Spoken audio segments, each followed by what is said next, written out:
ഇത് ഞാൻ കഥ പറയുന്നതല്ല. DC ബുക്സ് കോട്ടയത്ത് നിന്ന് പ്രസിദ്ധീകരിക്കുന്ന ഡോക്ടർ വിനിൽ പോളിൻ്റെ ഏറ്റവും ഒടുവിലിറങ്ങിയ പുസ്തകത്തിലെ ഭാഗങ്ങളാണ്. ഈ വർഷത്തെ സാഹിത്യ അക്കാദമി അവാർഡ് കിട്ടിയ നോവലാണ്. കഴിഞ്ഞ വർഷത്തെ കൃതിയാണ്, നോവലല്ല, ചരിത്ര കൃതിയാണ്. എന്തിനാ പറഞ്ഞേ? മാടത്തി എന്നു പേരുള്ള അടിമ പെൺകുട്ടിയെ ഈ പോത്തിനോട് കൂടെ നിലമുഴാൻ വിടുമ്പോൾ അരുതേ എന്ന് പറയാനുള്ള ത്രാണി ആങ്ങളക്കില്ല, അവളുടെ ഹസ്ബൻഡിനില്ല. അപ്പോഴൊക്കെ ഈ പാവം മനുഷ്യൻ കരയ്ക്ക് നിന്ന് പ്രാർത്ഥിച്ചു, യേശു അടിയാർ, വിലക്കാൻ പോലും ത്രാണിയില്ല. ഒടുക്കം കാണുന്ന കാഴ്ച, പോത്ത് വേഗത്തിലോടുക, ഈ സ്ത്രീക്ക് ഓടിയെത്താൻ വയ്യ. അവർ കുഴഞ്ഞ് താഴേക്ക് വീഴും മുമ്പ് ഒരു കാര്യം സംഭവിച്ചു. ഒരു കുഞ്ഞിനെ അവൾ പ്രസവിച്ച് താഴേക്ക് വീഴുന്ന കുഞ്ഞിനെ ആ ചെളിക്കൊണ്ടിരുന്ന് പൊക്കിയെടുക്കാൻ ത്രാണിയില്ലാത്തവളായി ആ സ്ത്രീ മുമ്പോട്ട് വീണ് മരിച്ചു. ചെളിവെള്ളത്തിൽ കുഴഞ്ഞ് ഒരു മത്സ്യം നീന്തിക്കളിക്കും പോലെ കുറച്ചു നേരം കൈകാലിട്ടടിച്ച് ആ കുഞ്ഞും മരിച്ചു വീണു. ഇത് ദൂരെ നടന്ന സംഭവമല്ല. ഏതാണ്ട് 80-85-90 കൊല്ലം മുമ്പ് നമ്മുടെ രാജ്യം കടന്നുപോയ പരിസ്ഥിതി ഇതായിരുന്നു എന്നോർക്കണം. ഇത് നിന്ന് അറിവ്, വിദ്യ, പുരോഗമന ബോധം, വികസിതമായ ചിന്ത, കാലോചിതമായ കാഴ്ചപ്പാട് രൂപപ്പെടുത്താൻ മനുഷ്യനേറെ പ്രയോജനപ്പെട്ടത് വിദ്യാഭ്യാസമായിരുന്നെങ്കിൽ ഈ രാജ്യത്ത് ജാതിക്കും മതത്തിനും വർണ്ണത്തിനും വർഗത്തിനും അപ്പുറത്ത് എല്ലാ മനുഷ്യരിലേക്കും ഈ സന്ദേശം കൊണ്ടെത്തിക്കണമെന്ന ഉത്കടമായ ആഗ്രഹത്തോടെയാണ് ക്രിസ്തീയ മിഷണറിമാർ പ്രവർത്തിച്ചത്, സ്കൂളുകൾ ആരംഭിച്ചത്. ആ കലാലയങ്ങളിൽ നിന്ന് പഠിച്ച് സയൻറ്റിസ്റ്റായവർ, രാഷ്ട്രപതി വരെ ആയവർ, സമൂഹത്തിൻ്റെ ഉന്നത നിലവാരങ്ങളിൽ കടന്നുചെന്ന ആളുകൾ നിൽക്കവേ ഇന്ന് നിങ്ങൾ ഈ ബൈബിളുമായിട്ട് എവിടെ വന്നതെങ്കിൽ ഇത് ഉലകത്തെ മുഴുവൻ പ്രകാശിപ്പിക്കുന്ന വെളിച്ചമാണ്. ആ പുസ്തകത്തെ പ്രസംഗിക്കുന്നതും അതിലൂടെ പാടുന്നതും ധ്യാനിക്കുന്നതുമെല്ലാം ദേശത്തിന് വലിയ രൂപാന്തരത്തിൻ്റെ ശക്തിയാണ്. ദേശത്തെ മാറ്റിമറിക്കുന്ന ദൈവകൃപയുടെ ആന്തോളനം അതിൻ്റെ ഉള്ളിലുണ്ടെങ്കിൽ എൻ്റെ പ്രിയപ്പെട്ട സഹോദരി സഹോദരന്മാരെ, ഇതിനെ കേവലം മതപരിവർത്തനമെന്ന് ചുരുക്കി കാണരുത്. മനുഷ്യരാശിയെ മുഴുവൻ മാറ്റിമറിക്കുന്ന ആത്യന്തിക സത്യത്തിൻ്റെ സത്തയാണത്. ഞാൻ മറ്റൊരു കാര്യം കൂടി പറയാം. നമ്മുടെ രാജ്യം 80 കൊല്ലമൊക്കെ മുമ്പ്, 90 കൊല്ലമൊക്കെ മുമ്പ് സ്കൂളുകളും അതല്ലെങ്കിൽ നിലത്തെഴുത്ത് അഭ്യസനങ്ങളും ഒക്കെ പഠിച്ചിരുന്നു. ഓല പഠിച്ചിരുന്നു. ഓലയൊന്നും എല്ലാവർക്കും പഠിക്കാൻ കഴിയില്ല. പ്രാകൃതമായൊരു അന്തരീക്ഷമായിരുന്നു അത്. ഗുരുകുല വിദ്യാഭ്യാസമൊക്കെ മഹത്തരമാണെന്ന് ആളുകൾ പറയും. ഈ ഓലയിൽ എഴുതി പഠിച്ച് നമ്മൾ ഹരിശ്രീ കുറിച്ച പഴയ പാഠങ്ങളൊക്കെ ഇവിടെ പഠിച്ച് ചിലർ മാത്രം പഠിക്കാൻ അനുവാദമുള്ള കാലത്തിന് 1000 കൊല്ലം മുമ്പ് ഇംഗ്ലണ്ടിൽ ഓക്സ്ഫോർഡ് യൂണിവേഴ്സിറ്റി ഉണ്ടായിരുന്നെന്നാണ്. മനസ്സിലായില്ലേ? നമ്മൾ എഴുത്തുവിദ്യയൊക്കെ പഠിച്ച് ഇതിലെഴുതുന്നതിന് 1000 കൊല്ലം മുമ്പ് കേംബ്രിഡ്ജ് യൂണിവേഴ്സിറ്റി ഉണ്ടായിരുന്നു ഇംഗ്ലണ്ടിൽ. മനസ്സിലായില്ലേ? അവർ വില്യം ഷേക്സ്പിയറെ, ഷെല്ലിയെ, കീറ്റ്സിനെ, ഐസക് ന്യൂട്ടനെ, ആൽബർട്ട് ഐൻസ്റ്റീനെയൊക്കെ പ്രൊഡ്യൂസ് ചെയ്തപ്പോൾ ഇന്ത്യയിൽ പ്രൊഡ്യൂസ് ചെയ്യപ്പെട്ടത് ജാതി വിവേചനത്തിൻ്റെ, വർഗവർണ്ണ ബോധത്തിൻ്റെ, പരസ്പരം കൈകൊടുക്കാത്ത, പരസ്പരം ഭക്ഷണം കഴിക്കാത്ത, വഴിയിൽ കണ്ടാൽ മാറിപ്പോകുന്ന കടുത്ത വർണ്ണവിവേചനത്തിൻ്റെ വല്ലായ്മയാണെങ്കിൽ ആ നെടുങ്കോട്ടകളെ മുഴുവൻ ഭസ്മീകരിച്ച് മാനവികത എന്ന ആശയം മനുഷ്യരാശിക്കുള്ളിൽ കൃത്യം കൊണ്ടെത്തിക്കാൻ കേരളത്തിൽ, ഇന്ത്യയിൽ മാത്രമല്ല ലോകത്തിൻ്റെ 5 വൻകരകളിലും ഒരുപോലെ പടപ്പുറപ്പാട് നടത്തിയ മഹത്തരമായ ആശയത്തിൻ്റെ പേരാ സുവിശേഷം. ഇതേതൊക്കെ രാജ്യങ്ങളിൽ ചെന്നോ ആ രാജ്യങ്ങളിലെല്ലാം മനുഷ്യന് വെളിച്ചമുണ്ട്, ആധുനികതയുണ്ട്, ആധുനിക വിദ്യാഭ്യാസമുണ്ട്, ആധുനിക വൈദ്യശാസ്ത്രത്തിൻ്റെ സ്വാധീനമുണ്ട്. അതിൻ്റെ ആധുനികമായ മാറ്റങ്ങൾ, ജീവിതക്രമങ്ങളെ ആ സംസ്കാരം ഉൾക്കൊള്ളുന്നു. അങ്ങനെയെങ്കിൽ ഈ ജൂത സംസ്കാരത്തിൻ്റെ അതിൻ്റെ തനിമയിൽ നിന്നാണ് ക്രിസ്ത്യാനിറ്റി കൂടി രൂപപ്പെടുന്നത് നമുക്കറിയാം. അന്ന് യാക്കോബിൻ്റെ കാലത്ത് തന്നെ മനുഷ്യർ, അവർ യഹൂദന്മാർ വിശ്വസിച്ചു പോന്നിരുന്ന ചില കാര്യങ്ങളുണ്ട്. ഒന്ന്, അവർ ഏകസത്യ ദൈവത്തിൽ വിശ്വസിച്ചു. ഞാനല്ലാതെ അന്യദൈവം നിനക്കുണ്ടാകരുത്. അതൊരു മഹത്തര സംസ്കാരമാണ്. എന്തെന്നാൽ അതിലൊരു ശാസ്ത്രമുണ്ട്, അതിലൊരു നിഗമനമുണ്ട്. മുമ്പ് ഇവിടെ വന്ന് അധ്യക്ഷൻ ആമുഖമായി പറയുമ്പോൾ ഒരു വേദഭാഗം പറഞ്ഞിരുന്നു, അപ്പോസ്തല പ്രവൃത്തി 17-ാം അധ്യായം. അവിടെ എന്താ പറയുക? അത്യുന്നതനായ ദൈവം സ്വർഗത്തിനും ഭൂമിക്കും നാഥനാകൊണ്ട് മനുഷ്യന്റെ കൈപ്പണിയായ മന്ദിരങ്ങളിലൊന്നും വാസം ചെയ്യുന്നില്ല. ഒരുവനായ ദൈവത്തെപ്പറ്റി, ഒരു പ്രപഞ്ചനാഥനെപ്പറ്റി അവിടെ പ്രസംഗിക്കുക, പഠിപ്പിക്കുക. എന്തുകൊണ്ട് പ്രപഞ്ചത്തിന് ഒരു ദൈവമുണ്ടെന്ന് പറയാൻ കാരണം? ഈ ചരാചരങ്ങളെ മുഴുവൻ നിയന്ത്രിക്കുന്നവൻ ഒരുവനാണെന്ന് പറയാൻ കാരണം പറയാം. ഞാനിവിടേക്ക് വരുമ്പോൾ നിലമേൽ എന്നൊരു സ്ഥലത്ത് വലിയ തിരക്കാണ്. പിന്നെ വന്ന് നമ്മുടെ ബാലരാമപുരത്താണ് തിരക്കുള്ളത്.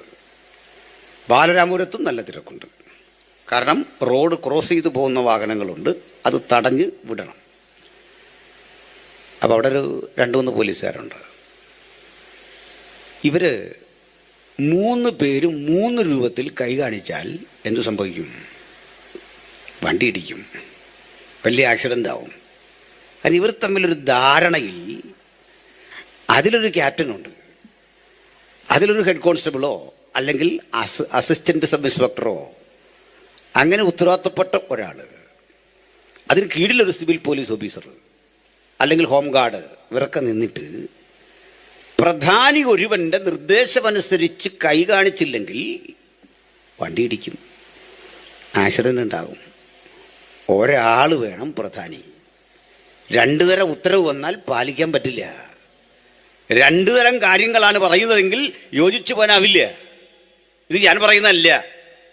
ഗ്രീക്ക് ചിന്തകനായ ഹിറോക്ലാറ്റിസ് അദ്ദേഹം പറഞ്ഞൊരു കാര്യമുണ്ട്. അദ്ദേഹം പറയാണ്, ഹെറാക്ലിറ്റസ് പറയാണ്, നിങ്ങൾ ഈ മനോഹര പ്രപഞ്ചത്തിലേക്ക് നോക്കുക. നദി താഴോട്ടോട്ട് വന്നു, അത് കടലിൽ ചേരുന്നു. ആ കടൽ ഘനീഭവിച്ച് ബാഷ്പീകരിച്ച് വെള്ളം മുകളിലേക്ക് പോകുന്നു. അത് മുകളിൽ ചെന്ന് മേഘമായി നിൽക്കുന്നു. ആ മേഘം വീണ്ടും പെയ്തിറങ്ങുന്നു. അതിൻ്റെ പേര് ജലപരിവൃത്തി എന്നാണ്. ഒരു ചക്രം കണക്കെ അത് സംഭവിക്കുന്നു. ഞാൻ കുറെ കൂടി ആഡ് ചെയ്യാം അതോട് ചേർത്ത്. ഭൂമി കറങ്ങുന്നു. സാങ്കല്പികമായ ഒരു അച്ചുതണ്ടിൽ ഭൂമി ചുറ്റിത്തിരിയുന്നു. ഭൂമി തിരിയുന്നതിനനുസരിച്ച് ഭൂമിയെ ചന്ദ്രൻ വലം വയ്ക്കുന്നു. ചന്ദ്രനും ഭൂമിയും ആ കറക്കം നിർത്താതെ കറങ്ങിക്കൊണ്ട് സൂര്യനെ വലം വയ്ക്കുന്നു. സൗരയൂഥത്തിൽ ഇത്തരമൊരു ഭ്രമണാത്മകതയുടെ താളം നിങ്ങൾക്ക് കാണാം. കൃത്യമായ ആ താളം, കൃത്യമായ ഓർബിറ്റലിലൂടെ അതിൻ്റെ സഞ്ചാരം, അതിൻ്റെ ചലനത്തിന് പോലും ചില നിയമങ്ങളുണ്ട്. നിങ്ങൾ വിചാരിക്കുക, ഈ ചലനം ഒന്ന് നിലച്ചാൽ എന്താണ് സംഭവിക്കുക? അതിന് റിവേഴ്സ് പ്രഷറുണ്ട്. നമുക്കറിയാം, കറങ്ങിക്കൊണ്ടിരിക്കുന്ന ഒരു വസ്തുവിനെ നിർത്തിക്കഴിഞ്ഞാൽ പെട്ടെന്ന് കുറേ അത് നിന്നിട്ട് തിരിച്ചൊരു പ്രഷറടിക്കും. ആ സമ്മർദ്ദം കൊണ്ട് എന്തൊക്കെ സംഭവിക്കും? കടലിളകി കരയിൽ കയറും. വലിയ കുറ്റൻ അഗ്നിപർവ്വത സ്ഫോടനമുണ്ടാകും. ഇതുവരെ കാണാത്ത വിധത്തിൽ കൊടുങ്കാറ്റുകളുണ്ടാകും. സുനാമി തിരകൾ കണക്കെ ഭൂമി വെള്ളത്തിലൊരിക്കൽ കൂടി അങ്ങനെ ആയിത്തീരുന്ന അവസ്ഥയിലേക്ക് ചെന്നെത്തും. ഇതിനൊക്കെ കാരണം ഈ കറക്കമൊന്ന് നിശ്ചലമായാൽ മതി. ഒരു ജീവജാലത്തിനും നിൽക്കാൻ കഴിയാത്ത വിധം അത് തിരിഞ്ഞു കുറേ കറങ്ങുന്ന ഒരു പരിസ്ഥിതിയൊക്കെ സംജാതമാകും. അങ്ങനെ ഇളകിപ്പോകാതെ ഭൂമി അതിൻ്റെ അടിസ്ഥാനത്തിൽ ഉറപ്പിച്ചിട്ട് നിയതമായൊരു നിയമമിട്ട് അതിൻ്റെ അടിസ്ഥാനത്തിൽ ഭൂമിക്ക് ചുറ്റും ചന്ദ്രനെ ആകർഷണ വലയം കൊണ്ട് കറക്കി അത് സൂര്യന് ചുറ്റും കൂടി പ്രദക്ഷിണം ചെയ്യത്തക്ക വിധം അനവധി കോടാനുകോടി നാളുകളായി ഈ പ്രപഞ്ചത്തെ മുഴുവൻ ഇങ്ങനെ നിയന്ത്രിക്കുന്നത് പലരാണെങ്കിൽ അവിടെ കൂട്ടിയിടി നടക്കും.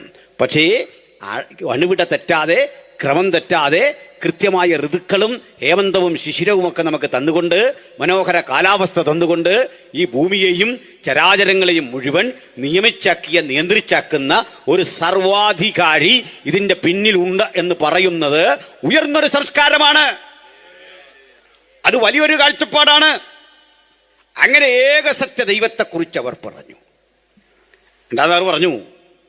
ആ ദൈവം രൂപരഹിതനാണ്. ഒരു രൂപം ആ ദൈവത്തിൻ്റെ പേരിൽ പറയാൻ പാടില്ല. ചിന്ത പിന്നെയും വികാസം പ്രാപിക്കുകയാണ്. ഈ ജനതയെ പിന്നെയും പഠിപ്പിച്ചു. സാഹോദര്യത്തിൻ്റെ, പരസ്പര ബന്ധത്തിൻ്റെ ഒക്കെ വലിയ ആശയങ്ങൾ. അങ്ങനെ മറ്റാർക്കും കിട്ടാത്ത ദൈവിക വെളിപ്പാടുകളുടെ ആഴങ്ങളിലൂടെ സഞ്ചരിച്ച ഒരു ജനത. കർത്താവ് പറഞ്ഞു, നീ ഈ പുസ്തകത്തിലെ പ്രമാണങ്ങളെ ചെയ്യാതെ വിവാഹത്തിലേക്ക് പോയി കഴിഞ്ഞാൽ ഇന്ന ഇന്ന ഗുരുതര പ്രശ്നങ്ങൾ ഉണ്ടാകും. യഹോവ ലോകത്തിലെ സകല ജനത്തിൻ്റെ ഈ നടുവിൽ നിന്നെ അത്യധികം മാനിക്കും. ഇത് വിട്ടുപോയാൽ സംഭവിക്കുന്ന പറയാണ്, നിന്നെ ഉലകത്തിലെങ്ങും ചിതറിക്കും. സത്യേക ദൈവത്തിൻ്റെ പാത വിട്ടുപോയാൽ നീ പോകുന്നിടത്തൊക്കെ നിനക്ക് നീ ഒരു കെണിയായിരിക്കും. ഇങ്ങനെ രണ്ട് കണ്ടീഷൻസ് അവൻ്റെ മുമ്പിൽ വെച്ചു, നന്മയും തിന്മയും. ഇതിൽ ഏറ്റക്കുറച്ചിലുകളുടെ കയറ്റിറക്കങ്ങളായിരുന്നു ജൂതൻ്റെ ഇന്ന് വരെയുള്ള ചരിത്രം. ആ ചരിത്രത്തെ ഗതി തിരിച്ച് വിട്ടുകൊണ്ട് ഒരു സംഭവം ഇന്നേക്ക് 2000 ആണ്ടുകൾക്കപ്പുറത്തുണ്ടായി. അതെന്താ?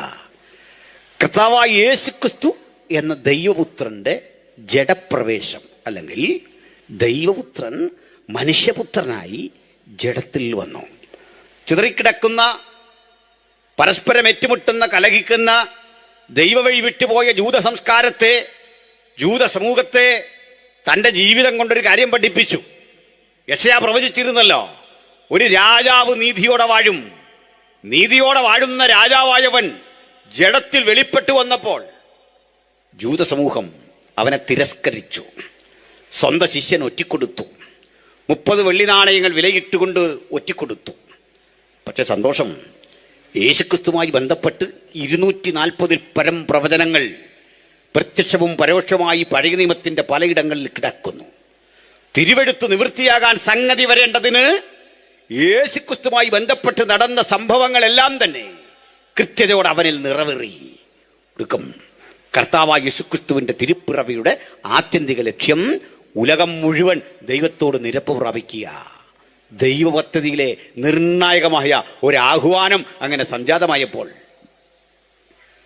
അതിനെ ഉൾക്കൊള്ളാൻ ചുരുക്കം ചില ജൂതന്മാരെ ഉണ്ടായിരുന്നുള്ളൂ. ആ സമൂഹത്തിൻ്റെ ഇടയിൽ കർത്താവായ യേശുവിനെ സ്വീകരിച്ചു വന്ന ചെറിയ ജനതയെ വിളിക്കുന്ന പേരാ ജൂവിഷ് ക്രിസ്ത്യൻസ്. ഇന്നും അവരുണ്ട്.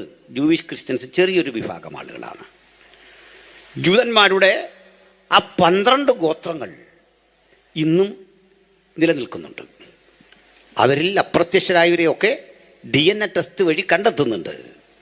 ഇതിനിടയിൽ 1-ാം നൂറ്റാണ്ടിൽ ഈ 12 ഗോത്രങ്ങൾ ചിതറി പല വഴിക്ക് പാർക്കുക. യാക്കോബ് തൻ്റെ ലേഖനം തുടങ്ങുന്നത് എങ്ങനെയാണ്? ചിതറിപ്പാർക്കുന്ന 12 ഗോത്രങ്ങൾക്കും വന്ദനം. അപ്പോൾ ഈ കത്ത് ഒരു ജൂത സ്വഭാവമുള്ള ലേഖനമാണ്. അതിനുള്ളൊരു സന്ദേശം നമ്മോട് പറയുക, നമുക്ക് കൂടി പ്രസക്തമായ ഒരു സന്ദേശം. ചില ആളുകൾ ചോദിക്കാറുണ്ട്, ഈ ജൂതന് വേണ്ടി ദൈവം ഒരാലോചന പറഞ്ഞെങ്കിൽ നെയ്യാറ്റിൻകരയുള്ള നമുക്കെന്താണ് അതുകൊണ്ടുള്ള നേട്ടം? നമുക്കത് ബാധകമാണ്.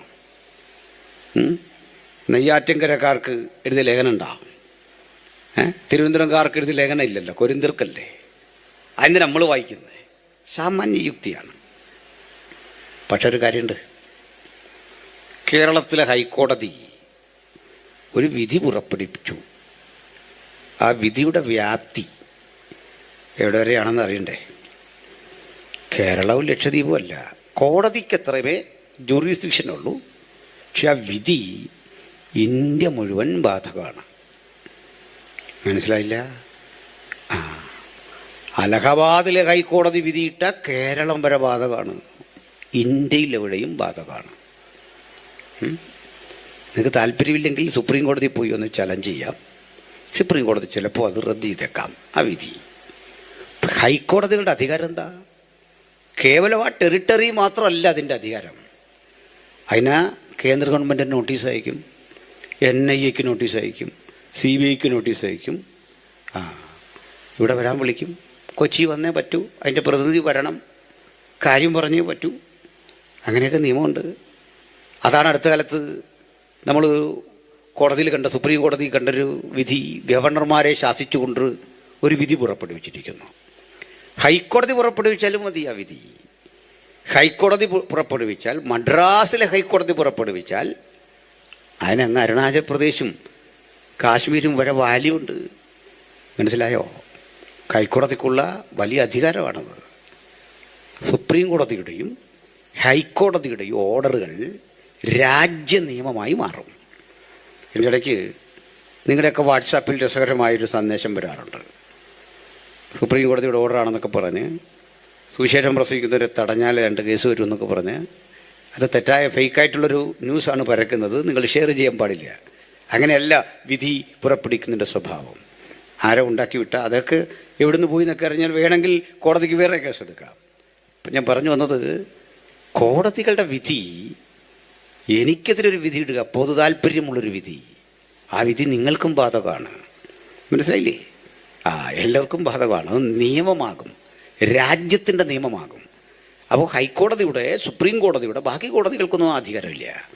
ഹൈക്കോടതിയോ സുപ്രീം കോടതിയോ പൊതു താല്പര്യമുള്ളൊരു കേസിൽ ഒരു വിധി പറഞ്ഞാൽ ഇന്ത്യക്ക് മുഴുവൻ അത് ബാധകമാണ്. മനസ്സിലായോ? കാര്യം മനസ്സിലായി. സ്തോത്രം. ഇപ്പോൾ ഹെൽമറ്റ് ഹൈക്കോടതിയുടെ വിധിയാണ്, ഇന്ത്യയിൽ മാത്രമേ ബാധകമുള്ളൂ, കേരളം മാത്രമേ അത് കൃത്യമായിട്ട് പാലിക്കുന്നുള്ളൂ. പക്ഷെങ്കിൽ നമുക്കൊരു ഉദാഹരണം എടുക്കാം. ബംഗാളിൽ ഒരുത്തനെ ഈ ഹെൽമെറ്റില്ല പിടിച്ചു. അപ്പോൾ അവിടുത്തെ കോടതി വാദിക്കുന്നത് ഓൾറെഡി കേരള ഹൈക്കോടതി വിധിച്ചിട്ടുമുണ്ട്, ഫൈനടിക്കാൻ പറഞ്ഞിട്ടുമുണ്ട്. അതിൻ്റെ അടിസ്ഥാനത്തിൽ പോലീസിന് അവിടെ കേസെടുക്കുക, ഇന്ത്യയിൽ എവിടെയും ചെയ്യാം. അങ്ങനെയെങ്കിൽ പ്രപഞ്ചനാഥൻ, ഉലകത്തിന് കാരണഭൂതനായ ദൈവം ഒരു നിയമം പറഞ്ഞാൽ ആരോട് പറഞ്ഞു എന്നുള്ളതല്ല, എന്തു പറഞ്ഞു എന്നുള്ളതാണ് ബാധകം. എന്താണ് അതിൻ്റെ ഉത്തരവിൻ്റെ ഉള്ളടക്കമെന്നുള്ളതാണ് ബാധകം. ഹല്ലേലൂയ. അപ്പോഴേ ഇവിടെ അർത്ഥവത്തായൊരു കാര്യം പറയാം. പരീക്ഷ സഹിക്കുന്ന മനുഷ്യൻ ഭാഗ്യവാൻ. എന്താ പരീക്ഷ സഹിക്കുക?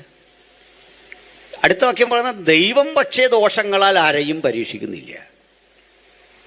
എന്താ ദൈവം പരീക്ഷിക്കാത്ത? കാരണം ഈ പരീക്ഷയുടെ വിധി എന്തെന്ന് കൃത്യമറിയാവുന്നവൻ നമ്മളെ പരീക്ഷിക്കാറില്ല. കൃത്യമായ വിധി അറിയാം. ഒരു എക്സാമ്പിൾ പറയാം. ഞങ്ങൾ ഇന്നലെ യോഗത്തിന് പോകും വഴിക്ക് പോലീസ് വഴിയിൽ നിന്ന് മദ്യപാനികളെ ചെക്ക് ചെയ്യാണ്. അപ്പോൾ ഞങ്ങളാണ് പിന്നെ അങ്ങോട്ട് ചെല്ലുന്നത്. അപ്പോൾ ആ ഇൻസ്പെക്ടർ മുഖത്തേക്ക് നോക്കിയിട്ട് പെട്ടെന്ന് പറഞ്ഞു പൊക്കോളാൻ പറഞ്ഞു. കാരണം ഞാനൊരു സുവിശേഷകനാണെന്നും എൻ്റെ വൈഫ് തൊട്ടടുത്തിരിക്കുന്നു, മദ്യപിച്ചിട്ടില്ല. പരീക്ഷിച്ച് അത്രയും സമയം കളയേണ്ട കാരണം ബുദ്ധിമാനായ അദ്ദേഹത്തിന് ഈ പോകുന്ന ആളിനെക്കുറിച്ചൊരു ബോധ്യമുണ്ടെങ്കിൽ പിന്നെ പരീക്ഷ വേണ്ട. നമ്മെ പരീക്ഷിക്കേണ്ട കാര്യമില്ല. നാം എവിടെ എത്തുമെന്ന് ദൈവം അറിയുന്നു, നാം എന്തായി തീരുമെന്ന് ദൈവം അറിയുന്നു. മനസ്സിലായല്ലോ? മാത്രമല്ല, ദോഷങ്ങളാൽ അവൻ പരീക്ഷിക്കില്ല. നമ്മളെ ദോഷങ്ങളാൽ പരീക്ഷിക്കാൻ ഒരാൾ നിൽപ്പുണ്ട്. അങ്ങനെ അവൻ നിൽക്കവേ ചിലപ്പോൾ ദൈവം അനുവദിക്കും നമ്മളെ. ആയിക്കോട്ടെ, നമുക്കൊന്ന് കാണണം, നീ പറഞ്ഞ പോലെ അവനെ പരീക്ഷിക്ക്. ഇങ്ങനെ പരീക്ഷകൻ നമുക്കരികിൽ വരും. പരീക്ഷകൻ, ആ പരീക്ഷകൻ എന്ന് പറയുന്ന പദം പിശാച് എന്ന് പരിഭാഷപ്പെടുത്തി പല വേർഷനുകളിൽ കാണാം. അപ്പോൾ മനുഷ്യരാശിയെ ദോഷങ്ങളാൽ പരീക്ഷിക്കുന്ന ശക്തികൾ ഉലകത്തിലുണ്ട്. നമുക്കതുകൊണ്ട് ഇന്നും ഒരു കാര്യം അറിയാം, പല വീടുകളിലും പരിശോധനകൾ തുടരുകയാണ്. പല വിധത്തിലുള്ള കഷ്ടതകളിലൂടെ മനുഷ്യൻ പോവുകയാണ്. ഞങ്ങൾ ഇന്ന് ഇവിടേക്ക് വരുമ്പോൾ അല്പനേരം പ്രാർത്ഥിച്ചു. ഹാളിൽ നിന്ന് പ്രാർത്ഥിക്കും വേളയിൽ എൻ്റെ മകൻ വളരെ പ്രധാനപ്പെട്ടൊരു വിഷയം പറഞ്ഞു. ഒരു വീട്, ആ വീട്ടിൽ കുടുംബനാഥൻ ആത്മഹത്യ ചെയ്തു. കടം നിമിത്തം ആത്മഹത്യ ചെയ്ത അദ്ദേഹത്തിൻ്റെ മകൻ എൻ്റെ മോൻ്റെ കൂടെ പഠിക്കുകയാണ്. ആ മകൻ്റെ ദരിദ്രാവസ്ഥ കണ്ടിട്ട് ഒരു ഡോക്ടർ സ്പോൺസർ ചെയ്യാൻ തീരുമാനിച്ചു. കുറേ നാളിങ്ങനെ അവനെ സഹായിച്ചു കൊണ്ടിരുന്നു. പെട്ടെന്ന് ഗവൺമെൻറ് അവർക്കൊരു വീട് കൊടുത്തു.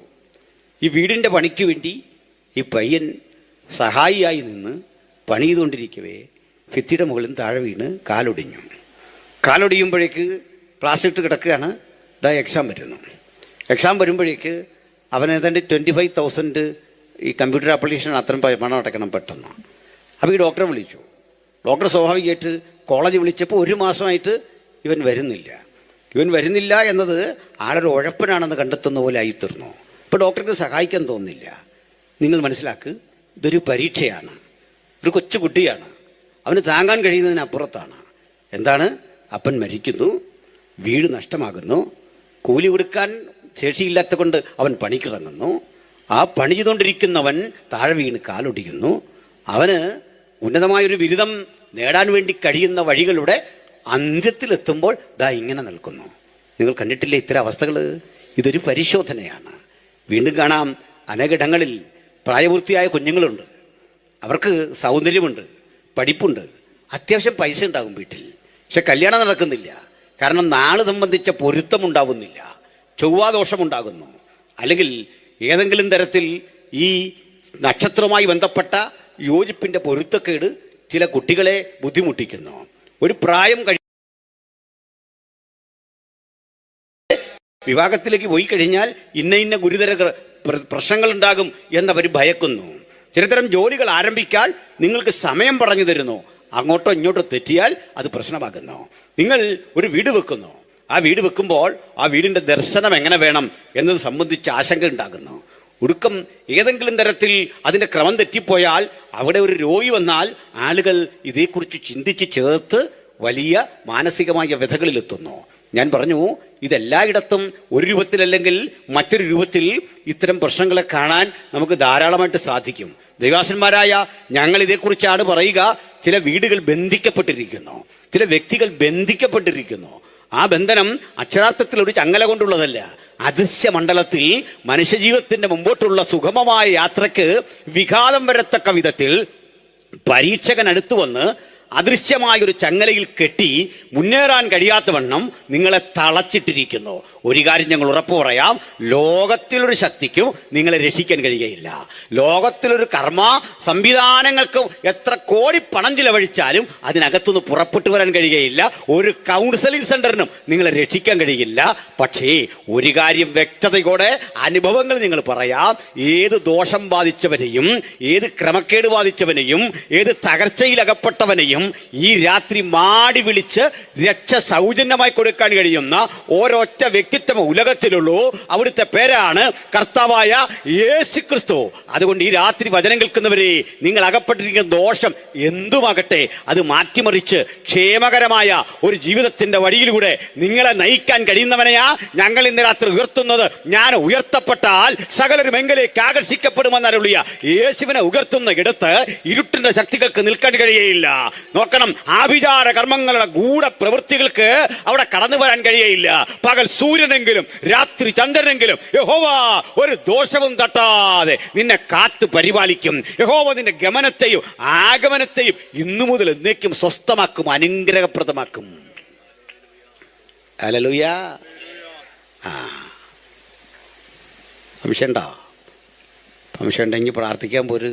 ഏത് ചൊവ്വാദോഷവും ഇന്ന് തന്നെ തീർത്തേക്കാം. പ്രിയപ്പെട്ടവരെ, ഈ മാസം കല്യാണം വിശ്വസിച്ചു വാ. വലിയ വിടുതലാണ് ദൈവം തരാൻ പോകുന്നു കേട്ടോ. പരമ്പരാഗതമായി വീടുകളെ ഗ്രസിച്ചിരിക്കുന്ന ഇരുട്ടിൻ്റെ മേൽക്കോയ്മയെ വെട്ടിമാറ്റി സ്വാതന്ത്ര്യത്തിൻ്റെ ശുദ്ധവായു ശ്വസിക്കുന്ന മനോഹാരിതയിലേക്ക് ദൈവം നമ്മളെ വിളിക്കുന്നത്. അതുകൊണ്ട് ആര് സമർപ്പിക്കുന്നുവോ അവർക്ക് വേണ്ടി പ്രവർത്തിക്കുന്ന മഹാദൈവം. ഹല്ലേലൂയ. ഇതേ പറയാൻ കാരണം, ഞാനിവിടെ വരുമ്പോൾ അധ്യക്ഷൻ സംസാരിക്കുന്നില്ല കാര്യങ്ങൾ കേൾക്കുകയായിരുന്നു. നമ്മുടെ കർത്താവായ യേശുക്രിസ്തു ഈ പരിസ്ഥിതിയെല്ലാം കടന്നു വന്നവനാണ്. നമ്മൾ അനുഭവിക്കുന്ന വ്യഥകളിലൂടെല്ലാം പിതാവ് പുത്രനെ കടക്കാൻ അനുവദിച്ചു. അതിനാ യേശു വന്നത്. മനസ്സിലായോ? ഇവിടെ വന്ന് കിരീടമൊക്കെ വെച്ച് രാജാവായിരിക്കാൻ വന്നല്ല, മറിച്ച് രാജാവായവൻ ആ കിരീടം ഉപേക്ഷിച്ചിട്ട്, മഹത്വം ഉപേക്ഷിച്ചിട്ട് താണലോകത്തിലേക്ക് ഇറങ്ങി വന്ന് സാക്ഷാൽ നമ്മുടെ വേദനകളെ അവൻ വഹിച്ചു. നമ്മുടെ രോഗങ്ങളെ അവൻ ചുമന്നു. രോഗങ്ങളെ ചുമക്കാൻ, വേദനകളെ ചുമക്കാൻ, വ്യതകളെ ചുമക്കാൻ, ഹൃദയാന്തർഭാഗത്ത് രൂപപ്പെട്ടിരിക്കുന്ന എല്ലാത്തരം തിന്മയെയും ചെറുക്കാൻ യേശുക്രിസ്തു ഇഹലോകത്തിലേക്ക് വന്നു. അതാ സുവിശേഷം. സുവിശേഷം അത്തരം വിടുതലാകട്ടോ. ബാധിക്കപ്പെട്ടവരുടെ, ബന്ധിക്കപ്പെട്ടവരുടെ ജീവിതത്തിൻ്റെ എല്ലാത്തരം പ്രതിസന്ധിയെയും എന്നേക്കും നിരാകരിക്കുന്ന ശക്തി അത്. നിങ്ങളറിയും, പണ്ട്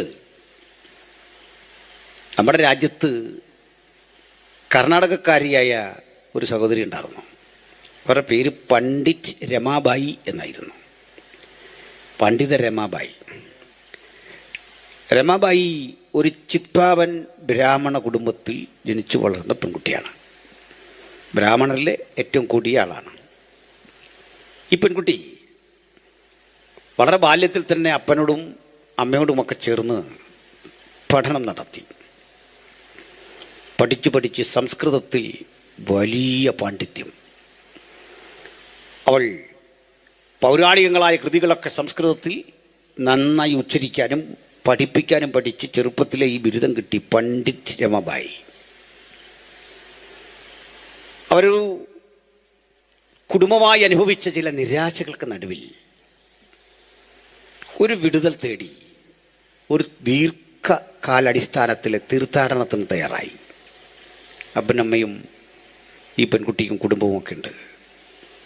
പാണ്ടക്കെട്ടുമെന്തി പഠിച്ച ഓലകളും വിശേഷ ഗ്രന്ഥങ്ങളുമൊക്കെ കയ്യിലെന്തി അല്പം ഭക്ഷണം കഴിക്കാനൊരു പാത്രവും ഇങ്ങനെയൊക്കെയുള്ള ചില സാധനങ്ങൾ കയ്യിലെന്തി ഒരു ദീർഘയാത്ര. യാത്രയ്ക്കുള്ള പരിമിതിയുണ്ട്. കാളവണ്ടിയിൽ പോയിക്കൂടാ, അന്ന് തീവണ്ടിയുണ്ട്, അതിലും പോയിക്കൂടാ.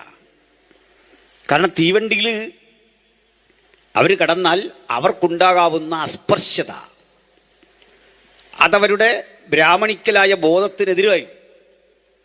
രണ്ട് നടപ്പാണ്, ദീർഘദൂരം നടക്കുകയാണ്. ആരുടെയും ഭക്ഷണം കഴിച്ചുകൂടാ, സഹബ്രാഹ്മണരുടെ പോലും ഭക്ഷണം കഴിച്ചുകൂടാ, അതേ കുലത്തിലുള്ളവരൊക്കെ കഴിക്കൂ. അത്തരം ആചാരനിഷ്ഠയാണ്. പരിണിത ഫലമായിട്ട് വേണ്ടത്ര പോഷകമില്ലാതെ, വേണ്ടത്ര വൈറ്റമിൻ സി ഘടകങ്ങളൊന്നുമില്ലാതെ ഈ അപ്പൻ മെലിഞ്ഞുണങ്ങി. അമ്മയും അങ്ങനെ തന്നെ. ഈ പെൺകുട്ടിയും ക്ഷീണിതയാണ്. നടന്ന് ദീർഘദൂരം പോയി പല ദേവാലയങ്ങളുടെ മുമ്പിൽ കുമ്പിട്ടു പ്രാർത്ഥിച്ചു. അടുത്തുള്ള കുളത്തിലിറങ്ങി കുളിച്ച് വഴിയോരത്ത് കിടന്ന് ഇങ്ങനെ പോവാണ്. പക്ഷേ ഈ കുട്ടി ഒത്തിരി നിരാശ. ആ ഘട്ടത്തിൽ ഒരു കുളത്തിലിറങ്ങി കുളിച്ച് പുറത്തേക്ക് വരുമ്പോൾ അവൾക്ക് അതിനുള്ളിൽ നിന്ന് ഒരു ശില്പം കിട്ടുകയാണ്. ഈ ശില്പം കയ്യിലെന്തേ? കുളത്തിൽ നിന്ന് മുങ്ങി എഴുന്നേറ്റ് വരുന്ന കുട്ടിയെ കണ്ട ആളുകൾ അവൾക്ക് ചുറ്റും കൂടി.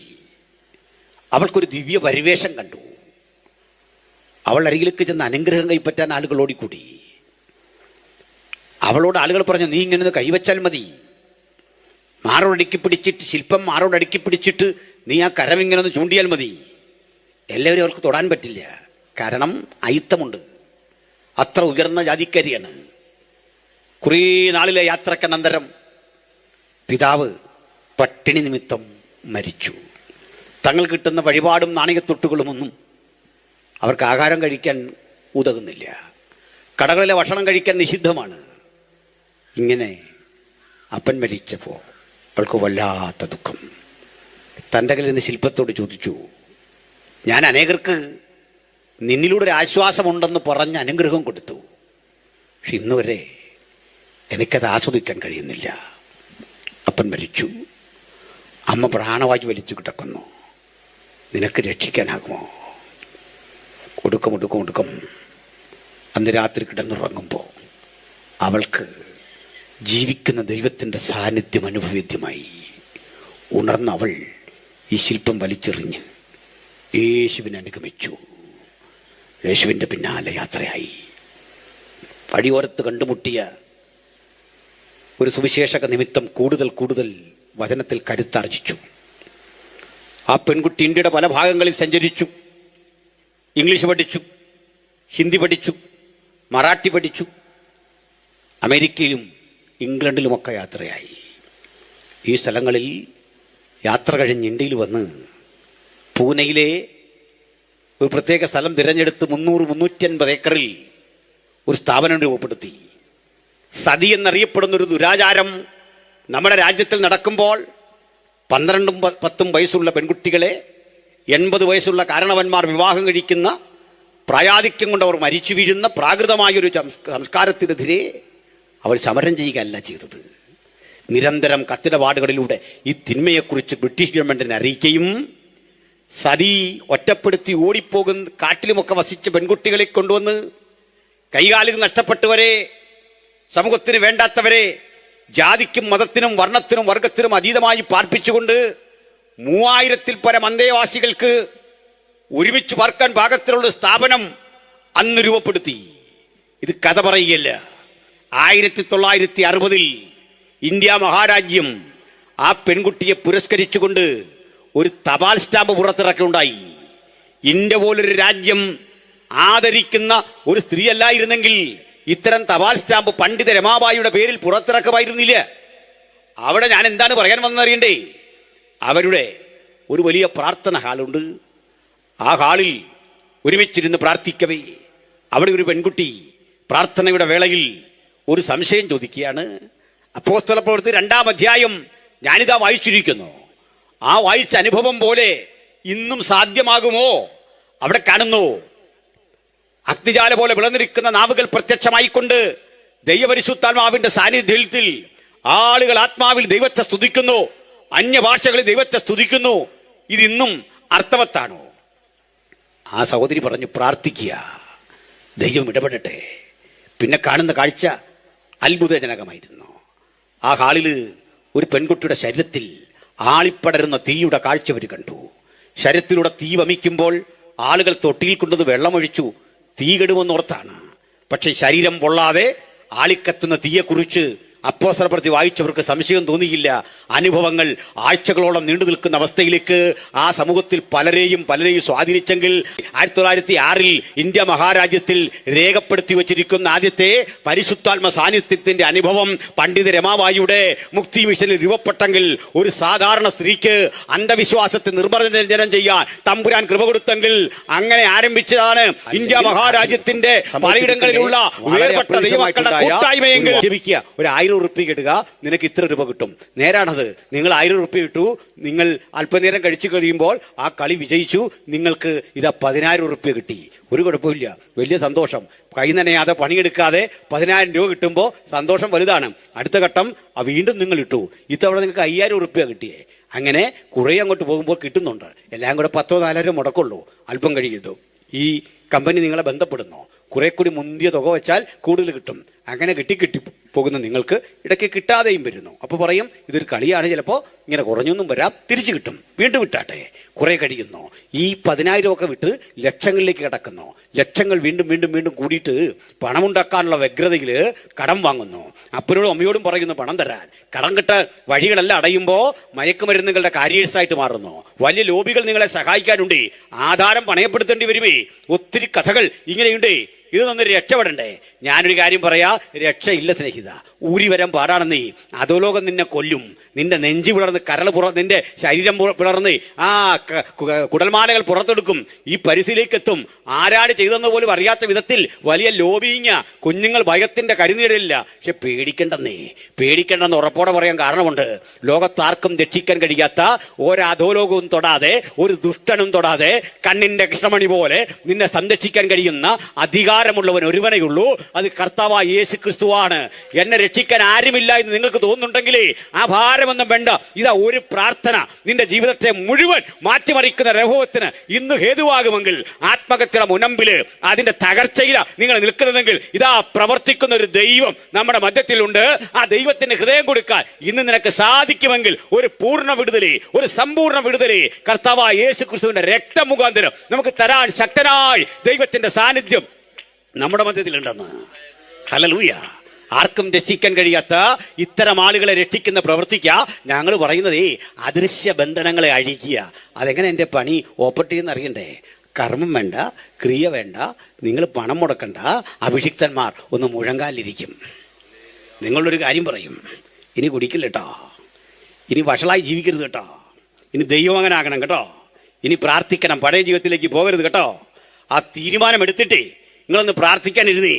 പാവങ്ങൾ മുഴുവൻ ഒന്ന് കരഞ്ഞ് കണ്ണീരൊഴുക്കി ഒന്ന് ഏറ്റുപറഞ്ഞ്, അബദ്ധവശാൽ സംഭവിച്ചതും മനഃപൂർവ്വമായി സംഭവിച്ചതും ഒക്കെ ഒന്ന് ഏറ്റുപറഞ്ഞിട്ട് ഉപേക്ഷിച്ചേ പഴയ ജീവിതത്തിലേക്ക് ഇനി തിരികെ പോരാതെ വണ്ണം ഞാനിതാ ജയിക്കാൻ തിരുസനിലേക്ക് എടുത്തു വരുമെന്ന് പറയുമ്പോൾ സംഭവിക്കുന്ന ആ പ്രതിരോധം എന്താണെന്ന് പറയാ.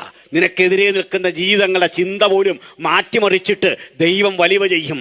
നിന്നെ തകർക്കാതിരിക്കുന്ന ജീവിതങ്ങളുടെ ഉള്ളിൽ പോലും വലിയ മാറ്റം കൊടുത്തിട്ടേ നിനക്ക് ഇതുവരെ കിട്ടാത്ത ജീവിതത്തിന്റെ സുഖം, ജീവിതത്തിന്റെ സന്തോഷം, മദ്യം തരാത്ത, മയക്കുമരുന്ന് തരാത്ത, ബാങ്ക് ബാലൻസുകൾ തരാത്ത ഒരു വലിയ ആനന്ദം ജീവിതത്തിൽ തരാൻ കഴിയുന്ന ചിന്തയാണ് സുവിശേഷമെങ്കിൽ ആ സുവിശേഷത്തെ ഞങ്ങൾ ഉയർത്തുന്നു. ആ യേശുക്രിസ്തുവിനെ ഞങ്ങൾ ഉയർത്തുന്നു. ആ ക്രൂശിനെ ഞങ്ങൾ ഉയർത്തുന്നു. ഏത് വിഷയത്തിൽ ഭാരപ്പെട്ടിരിക്കുന്നുവോ ആ ഭാരങ്ങളുടെ മീതെ പ്രവർത്തിക്കുന്ന ദൈവത്തിന്റെ സാന്നിധ്യമാ നിങ്ങൾ ഇന്ന് അനുഭവിച്ചു കൊണ്ടിരിക്കുന്നത്. ഹല്ലേലൂയ. അപ്പോൾ ഒരു കാര്യം നിനക്ക് തോന്നും, ഞാൻ ഈ പരീക്ഷയൊക്കെ സഹിച്ചത് എനിക്ക് ഗുണകരമായി. ദൈവത്തിലേക്ക് വരുന്നവനെ നോക്കി വചനം പറയുക, അവൻ കൊള്ളാകുന്നവനായി തെളിയും. സംശയണ്ട. കുടിച്ചു ബോധം കെട്ടിട്ടേ മദ്യപാനം നിർത്തുമ്പോൾ ശരീരം വിറയ്ക്കുന്നവനെ, മയക്കുമരുന്ന് നിരന്തരം ഉപയോഗിച്ചിട്ട് അഡിക്റ്റായി പോയവന് ഗവൺമെൻറ് കൊടുക്കും മയക്കുമരുന്ന്. അറിയോ? ട്രഷറി ചെന്ന് മേടിക്കണം. പ്രത്യേക കോട്ടയാ. ഇനി ഉപദേശി ഇത് പറഞ്ഞ കൊടുത്ത് നേരെ ട്രഷറിലോട്ട് ചെല്ലരുത്. ഡോക്ടർ എഴുതണം, ഇതില്ല ഇവന് ജീവിക്കാൻ പറ്റിയില്ലെന്ന്.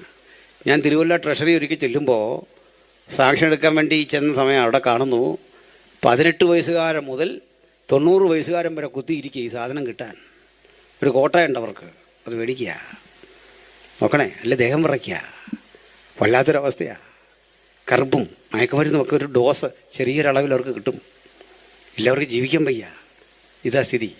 പക്ഷെ ഞാനെന്ന് പറയാം, ദേഹം വിറയ്ക്കും നിനക്ക്, കണ്ണു ചുറ്റും നിനക്ക്, ഇനി ഒരിക്കലും തിരിച്ചു വരാൻ കഴിയില്ലെന്ന് ചിന്തിക്കുന്ന നിനക്ക് അധിക ദൂരത്തല്ല, ദാ ഇപ്പോൾ വിടുതൽ, ഇപ്പോൾ വിടുതൽ.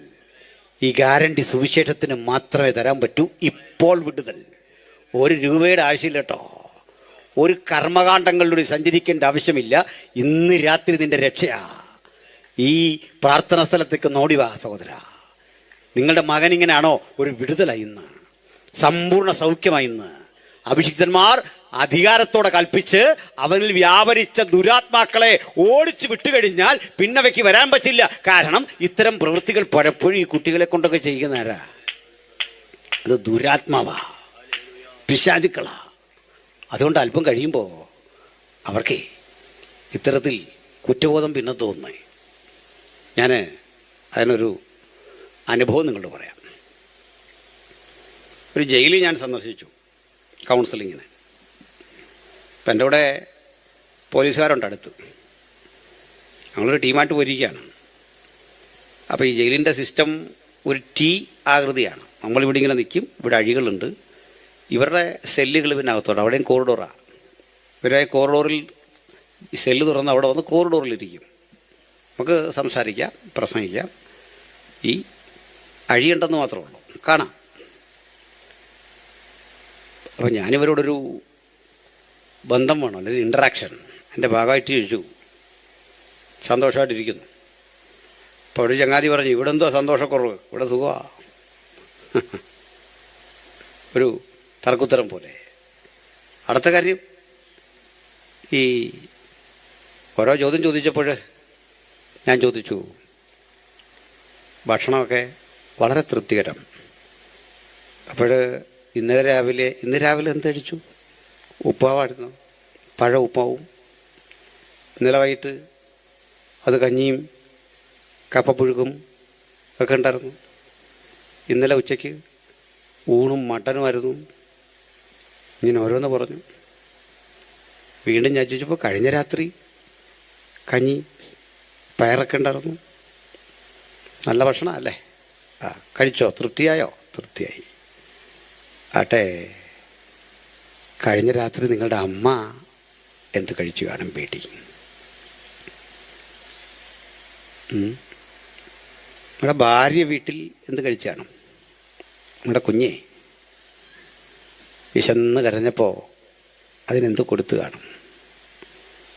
ഈ ക്രൂരന്മാരം തോന്നിയ ആ സാധുക്കൾ ഏങ്ങലടിച്ച് കരയുന്നവരെ കണ്ടു. പോലീസും കരഞ്ഞ ഒരനുഭവത്തിലേക്ക് എത്തി. അവരതുവരെ അങ്ങനെ വൈകാര്യമായ അനുഭവത്തിൽ ഇവരെ കണ്ടില്ല. എന്താ കാര്യം? ഈ അമ്മ എന്ന പദം നമ്മളെ കരയിപ്പിക്കുന്ന ഒന്നാണ്.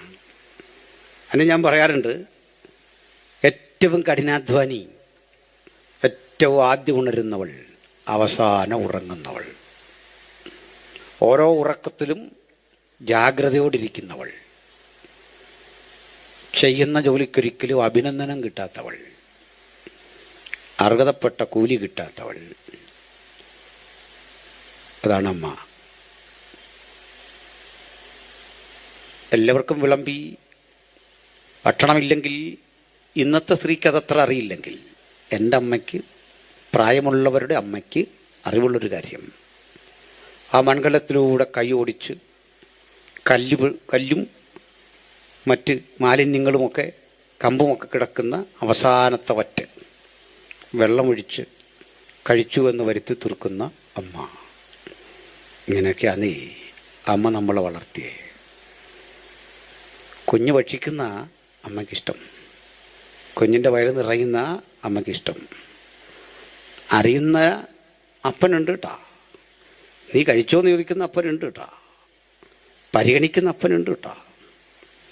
പക്ഷെ അതും അതിനുമപ്പുറത്ത് വേദനിക്കുന്ന ഈ അമ്മയെക്കുറിച്ച് ഓർമ്മപ്പെടുത്തിയപ്പോൾ കുറ്റവാളികളിലും ചില നല്ല മനുഷ്യരെ കണ്ടു. ഒന്നറിയട്ടെ, ഇവരിൽ നല്ല മനുഷ്യനുണ്ടായിരുന്നേ. കൂട്ടുകെട്ടുകൾ, പ്രലോഭനങ്ങൾ, പരീക്ഷകൾ അയാളെ കൊണ്ട് ചാടിച്ചതേ ഊരി വരാനാവാത്ത ഒരു വലിയ ദുരന്തത്തിൻ്റെ കെണിയിൽ ആരൂരും ഇവരെ. ഞങ്ങൾക്ക് രക്ഷപ്പെടണം. എൻ്റെ മുമ്പിലേക്ക് ഒരു പ്രാർത്ഥനയ്ക്ക് വന്നപ്പോൾ അവർ പറഞ്ഞു, ഒന്ന് രണ്ട് പേര് പറഞ്ഞു ഞങ്ങൾ നിരപരാധികളാണ്. ചിലർ പറഞ്ഞു പറ്റിപ്പോയി. ഒരു നിമിഷത്തെ കോപം. ഞാൻ പറഞ്ഞു പേടിക്കണ്ട, രാജ്യം പറയുന്ന ശിക്ഷ നിങ്ങൾ അനുഭവിക്കുമ്പോഴും നിങ്ങളുടെ അകത്ത് ഒരു സ്വാതന്ത്ര്യത്തിൻ്റെ ശുദ്ധമായി ശ്വസിക്കാൻ കഴിയത്തക്ക വിധം ദൈവത്തിൻ്റെ പ്രവൃത്തി എന്തെന്ന് പറയാൻ പറ്റില്ല. ദൈവം നിന്നെ ഇവിടുന്നും റിലീസാക്കാൻ ശക്തനാ. പ്രവർത്തിക്കുന്ന ദൈവമാണ് നമ്മുടെ ദൈവം. Hallelujah, hallelujah. ഇങ്ങനെ അകപ്പെട്ടു പോയി ആരെങ്കിലും ഇത് കേൾക്കുന്നുണ്ടോ? നിങ്ങളുടെ കുടുംബത്തിൽ ഇങ്ങനെ വൈതരണിയുണ്ടോ? ഒരു ദുഃഖമുണ്ടോ? ഒരു വേദനയിൽ അകപ്പെട്ടു പോയോ നിങ്ങൾ? മക്കൾ ചെന്ന് ഇത്തരം ഒരു പ്രതിസന്ധി. ദൈവം ദോഷങ്ങളാൽ പരീക്ഷിക്കുന്നവനല്ല. പരീക്ഷകനടുത്ത് വരുമ്പോൾ ആശ്വസിക്കാനൊരിടമുണ്ടെന്ന് വിശ്വസിക്കുന്ന ദൈവമക്കളെ ഓർത്ത് ഞാൻ ദൈവത്തെ സ്തുതിക്കുന്നു. ഇത്തരം 100 പ്രതിസന്ധികളുടെ മറുവശത്തു കൂടി യാത്ര ചെയ്ത് ജയോത്സവകരമായി ഇവിടെ വരെ വന്ന ദൈവത്തിൻ്റെ മക്കളാ ഇന്ന് രാത്രിയിലെ നമ്മുടെ സാക്ഷ്യം. സ്ഥലം വേറെ, രീതി വേറെ, വിഷയങ്ങൾ വേറെ. ഞങ്ങൾക്കൊക്കെ പ്രശ്നങ്ങളുണ്ടെന്നീ, എന്നും പ്രശ്നമാണ് നീ. പക്ഷെ അതിനകത്തും ഒരു സന്തോഷം, ഒരു ആനന്ദം. ആനന്ദത്തിൻ്റെ ആധാരം എന്താണെന്നറിയണ്ടേ? നമ്മൾ തീർന്നു പോകില്ല, നമ്മൾ തകരില്ല. ഇന്ന് യോഗം തീരുമ്പോൾ ദൈവത്തിൻ്റെ മക്കൾ ഉറപ്പിച്ചു കൊള്ളണം, നമ്മൾ കരുത്ത് കാട്ടി മുന്നേറും, നമ്മൾ ശക്തരായി മുന്നേറും. ഈ വർഷം അനുഗ്രഹത്തിൻ്റെ വർഷമാകും. ഇതുവരെ കാണാത്ത നിലയിലേക്ക് തമ്പുരാൻ കരം പിടിച്ചുയർത്തുന്ന അനുഗ്രഹത്തിൻ്റെ മാരി കാണാൻ ഇന്ന് കാത്തിരുന്ന് കൊള്ളണം. അപ്പോൾ മനസ്സിലാകും, ഞാൻ പരീക്ഷ അനുഭവിച്ചതേ എനിക്കൊട്ടും മോശമായില്ല. ഞാൻ പുത്തൻ അനുഭവം പ്രാപിച്ച ഈ തിന്മകളെയൊക്കെ സടകുടഞ്ഞെറിഞ്ഞിട്ട് ഒരു പുതിയ അനുഭവമായി, ഒരു പുതിയ ശരീരിയായി, രൂപാന്തര ശരീരിയായി എൻ്റെ യേശുവോട് ചേർന്ന് കിടക്കുന്നത് ഇന്നലെ വരെയുള്ള എൻ്റെ ജീവിതം മാറി ഒരു പുതുമനുഷ്യനായി ഞാൻ മുമ്പോട്ട് പോവാ. നമ്മളെ മാറ്റാൻ കഴിയുന്നവനാ ഈ വിളിക്കുന്നത്, നമ്മളെ ശക്തിപ്പെടുത്താൻ കഴിയുന്നവനാ ഈ വിളിക്കുന്നത്. സ്തോത്രം. മനുഷ്യ ജീവിതത്തിൽ ഇത്തരം ചിലതെല്ലാം പ്രശ്നങ്ങളുണ്ട്. അതാ മനുഷ്യൻ, കുഴപ്പമുള്ളവനാ മനുഷ്യൻ, എല്ലാം തികഞ്ഞവനല്ല. പത്രോസ് എന്നൊരു ക്യാരക്ടറുണ്ട്. യാക്കോബ്, യോഹന്നാൻ, പത്രോസ് എന്നിങ്ങനെ 3 പേരാണ് യേശുവിൻ്റെ 12 ശിഷ്യന്മാരിൽ യേശുവിനോട് ചേർന്ന് നിൽക്കാൻ എപ്പോഴും സന്നദ്ധരായതും യേശു തിരഞ്ഞെടുത്തതും. ഇതിൽ ഈ പത്രോസിനെടുക്കാം. ആളുകൾ നോക്കി നിൽക്കി, ഇദ്ദേഹത്തിന് പാരമ്പര്യമൊന്നുമില്ല, പണ്ഡിതനല്ല, അറിവേ ഇല്ല. അദ്ദേഹം ഗലീലാക്കടൽ തീരത്ത് മത്സ്യബന്ധന തൊഴിൽ ഏർപ്പെട്ടൊരു സാധാരണ മനുഷ്യൻ. മത്സ്യം പിടിക്കാൻ അറിയാം, വല നന്നാക്കാൻ അറിയാം, വള്ളം തുഴയാൻ അറിയാം, വലയും പടകും നന്നാക്കാൻ അറിയാം, മീൻ വിലപേശി വിൽക്കാം. ഇതിനപ്പുറത്ത് അറിവില്ല. അതിന് വിദ്യാഭ്യാസം വേണ്ടല്ലോ, ഒരു സ്കില്ല് മതി, ഒരു കഴിവ് മതി. അയാൾ ദ്രുതഗതിക്കാരനാണ്. സംഭാഷണങ്ങളിലൊക്കെ ആലോചിക്കാത്ത സംഭാഷണ, ചാടിക്കരുള്ള ഉത്തരവാണ്. ആളുകൾ കാണുന്നൊരു ബഹൂണായിട്ടാണ്, എന്തോ കുഴപ്പം പിടിച്ചൊരാൾ. എങ്കിലും പാവം, ശുദ്ധഗതിക്കാരൻ. ഗൗരവത്തിലയാളെ ആരും എടുക്കുന്നില്ല, സീരിയസ് ആയിട്ട് അയാളെ ആരും കാണുന്നില്ല. അത്ര ഒരു മനുഷ്യനെ നമ്മൾ ഇവിടെ കൊണ്ടുവരും. അങ്ങനൊരു മനുഷ്യനെ കൊണ്ട് നിങ്ങൾ പ്രസംഗിപ്പിക്കില്ല, അങ്ങനൊരു മനുഷ്യനെ പ്രസിഡന്റ് ആക്കൂല, അങ്ങനൊരു മനുഷ്യനെ അധ്യക്ഷനാക്കൂല, അങ്ങനൊരു മനുഷ്യനെ നമ്മൾ പാസ്റ്ററാക്കൂല. അതിൻ്റെ കാരണം എന്താ? ഇതിൻ്റെ ചിട്ടയുണ്ട്, ഇതിനൊരു രീതിയുണ്ട്, ഇതിന് ചില കാര്യങ്ങളുണ്ട്. ഇവിടെ കാര്യം നിന്ന് സംസാരിക്കുമ്പോൾ മോശപ്പെട്ട പദങ്ങളും സമൂഹത്തെ ഏതെങ്കിലും തരത്തിൽ പ്രശ്നം ഉണ്ടാക്കുന്ന വാക്കുകളും പറയാത്ത ആളുകളെ വേണം നമുക്ക്. നമ്മുടെ സെലക്ഷൻ എങ്ങനെയാ? നമ്മളങ്ങനെയാണ് ചൂസ് ചെയ്യുന്നത്. പക്ഷേ നമ്മുടെ കർത്താവായ യേശുവിൻ്റെ ഒരു സെലക്ഷൻ കേൾക്കണം. ഇയാളുടെ ബ്രദർ ഉണ്ടായിരുന്നു അന്ത്രയൂസ്. അദ്ദേഹം ആദ്യത്തെ ക്രൈസ്തവൻ. അദ്ദേഹം യേശുവിനെ അനുഗമിച്ചത്. ഇദ്ദേഹത്തിൻ്റെ ജ്യേഷ്ഠനാണ്. ഓടി വീട്ടിൽ ചെന്നു. അന്ത്രയൂസ് പത്രോസിനെ വിളിച്ചു, അനിയ നീ ഇവിടെ വാ. വലയും പടകമൊക്കെ വിട്ട് അനിയൻ ഓടി വന്നു. എന്താ ചേട്ടാ കാര്യം? ചേട്ടൻ്റെ മുഖത്തെ സന്തോഷം കണ്ട് ഈ പത്രോസ് അമ്പരന്നു. എന്തൊരു സന്തോഷമാണ്! അത് യേശുവിനെ കണ്ടാൽ ആ സന്തോഷത്തിൻ്റെ പ്രകാശനം പറയാൻ പറ്റുന്നതിനപ്പുറത്താ. ഹല്ലേലൂയ. അദ്ദേഹം പറയാ, ന്യായപ്രമാണവും പ്രവാചകന്മാരും പറയുന്നവനെ ഞാൻ കണ്ടെത്തി, ഒറ്റക്കൊരുത്തൻ കണ്ടെത്തിയെന്ന്. നിങ്ങളുടെ വീട്ടിൽ നിങ്ങൾ തനിച്ച് വിശ്വാസത്തിൽ വന്നവരാകും, ഒറ്റയ്ക്ക് വന്നവരാകും. ആ കണ്ടെത്തലൊന്നും ദോഷമായില്ല. അഭിമാനകരമായ ഒരു അനുഭവമായി തീരത്തക്ക വിധം ദൈവം അനുഗ്രഹിച്ച രീതികളെ ഓർത്ത് ഞാൻ ദൈവത്തെ സ്തുതിക്കുന്നു. പത്രോസ് എന്ന മനുഷ്യൻ ഇതറിഞ്ഞ് യേശുവിനെ കാണാൻ പോവാ. യേശുവിനെ കണ്ടു. അടുത്ത് വിളിച്ചു, വാ, നീയേ യുഹാനയുടെ മകനായ ശിമോന അല്ലയോ? ശിമോൻ, പത്രോസ് എന്നും പേരുണ്ടേ. ശിമോൻ പത്രോസ് മുഴുവൻ പേര്. അപ്പൻ്റെ പേരാ യുഹാന അല്ലെങ്കിൽ യോഹന്നാൻ.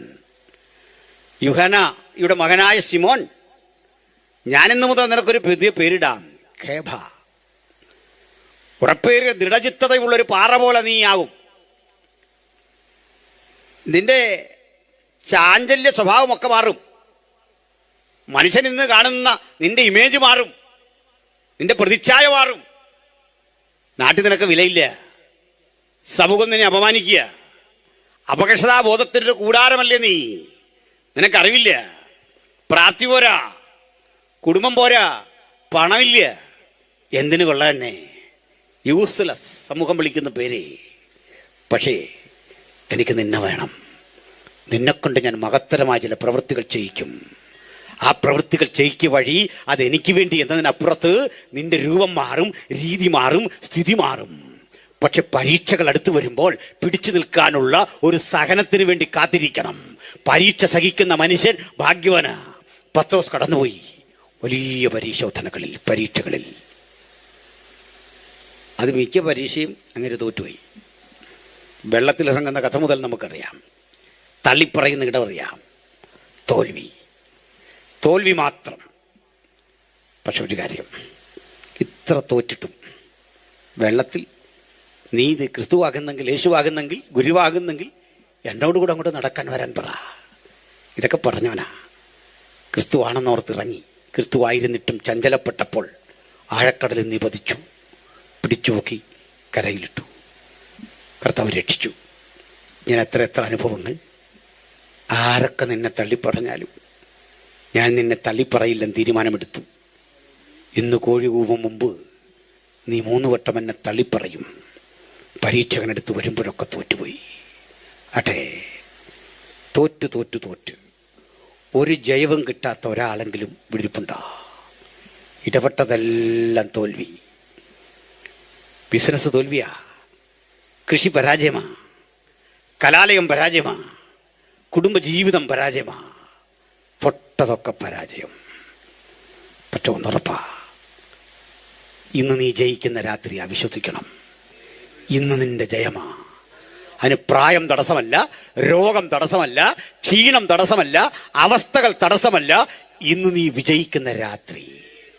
നിനക്ക് വേണ്ടി ദൈവമൊരുക്കിയ മനോഹര വിടുതലിൻ്റെ സമയം. പത്രോസ് അനുഗ്രഹിക്കപ്പെട്ടു. എപ്പോഴാ?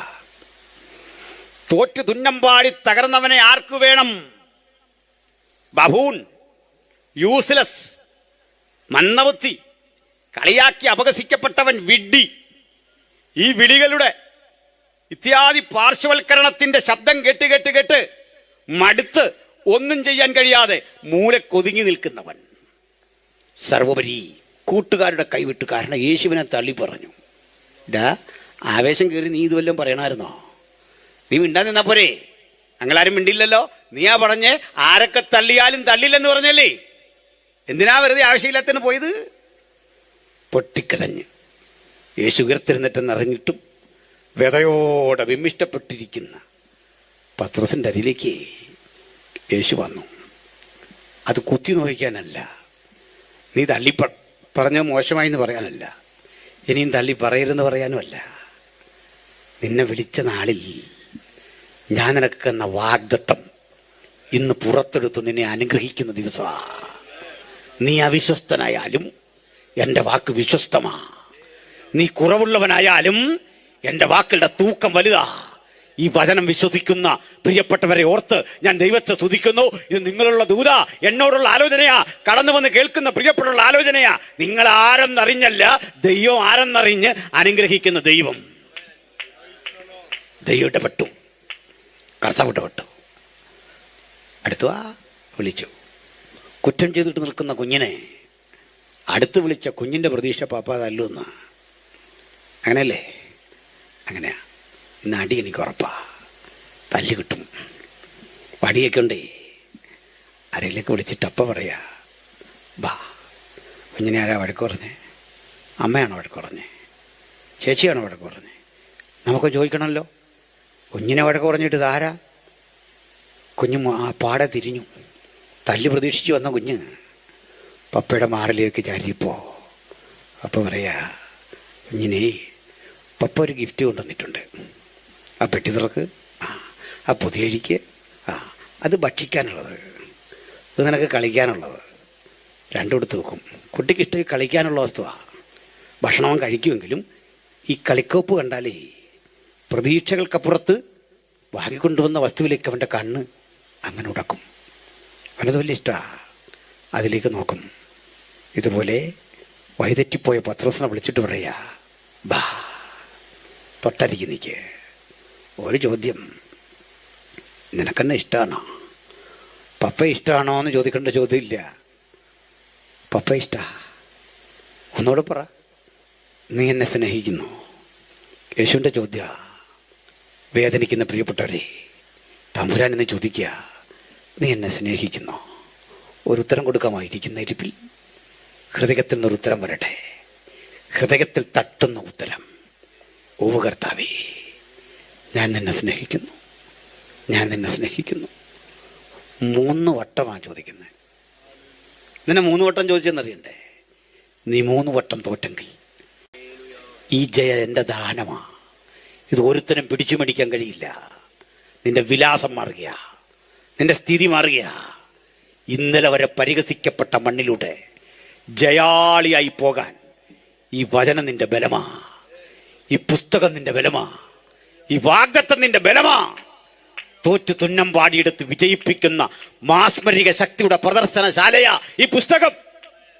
ജീവനുള്ള ഈ വചനം കയ്യിലല്ല, ഹൃദയത്തിൽ. എന്താ ആർക്ക് താല്പര്യമുണ്ട് അവരെ ഓർത്ത് ദൈവത്തിന് സ്തോത്രം.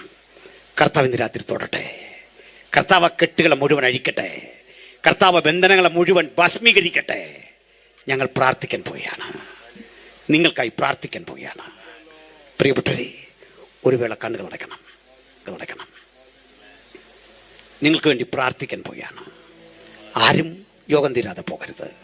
പാട്ടുപാടും സ്തോത്രകാഴ്ച അർപ്പിക്കും.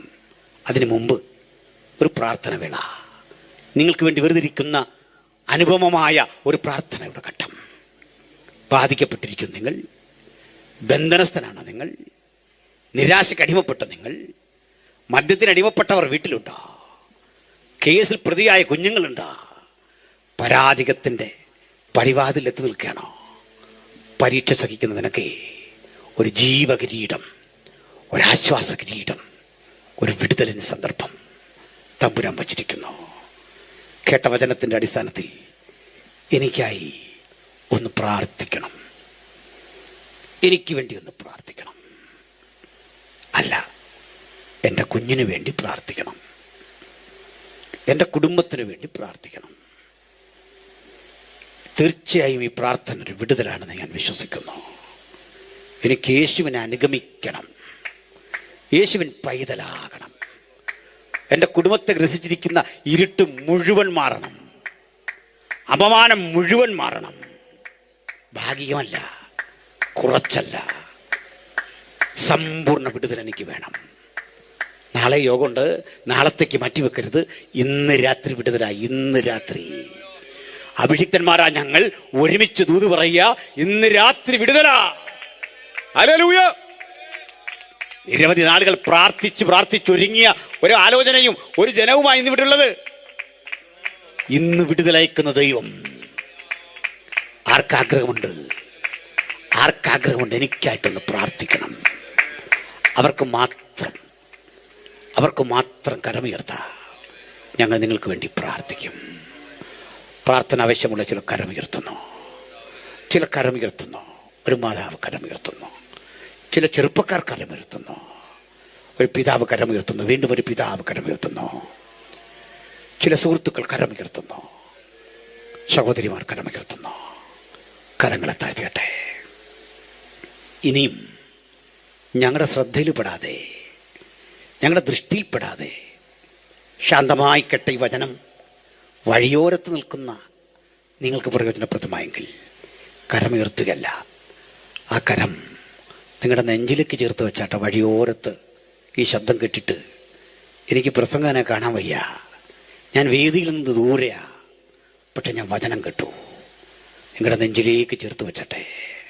നിങ്ങൾക്ക് വേണ്ടി പ്രാർത്ഥിക്കാൻ പോവാ. കർത്താവ് വിടുതലയക്കുക. തമ്പുരാൻ അവൻ്റെ പ്രവൃത്തി ചെയ്യുക. ദൈവം നിങ്ങളെ വിശുദ്ധീകരിക്കുക. നിരാശ മുഴുവൻ മാറ്റുക. ഇതുവരെ ഓടിയതും അധ്വാനിച്ചതും ഒക്കെ വൃഥാവായെങ്കിൽ ഇതാ പ്രവർത്തിക്കുന്ന യേശു. ഞാൻ ഒരു വാക്കിൽ പ്രാർത്ഥിക്കുന്നു. തദനന്തരം എഴുന്നേറ്റെന്ന് പാട്ട് പാടണം. ദൈവസന്നിധിയിൽ കർത്തൃവേലയ്ക്ക് വേണ്ടി കാണിക്കർപ്പിക്കണം. തുടർന്നുള്ള ശുശ്രൂഷകൾ കർത്താവിൻ്റെ ദാസന്മാർ ക്രമീകരിക്കും. ഞാനൊരു വാക്കിൽ പ്രാർത്ഥിക്കുന്നു. കരമുയർത്തിയവർക്കും ദൂരത്ത് നിന്ന് പ്രതികരിച്ചവർക്കും ഒക്കെ വേണ്ടി പ്രാർത്ഥിക്കുന്നു. നിങ്ങൾക്ക് നാളെയും വരാം.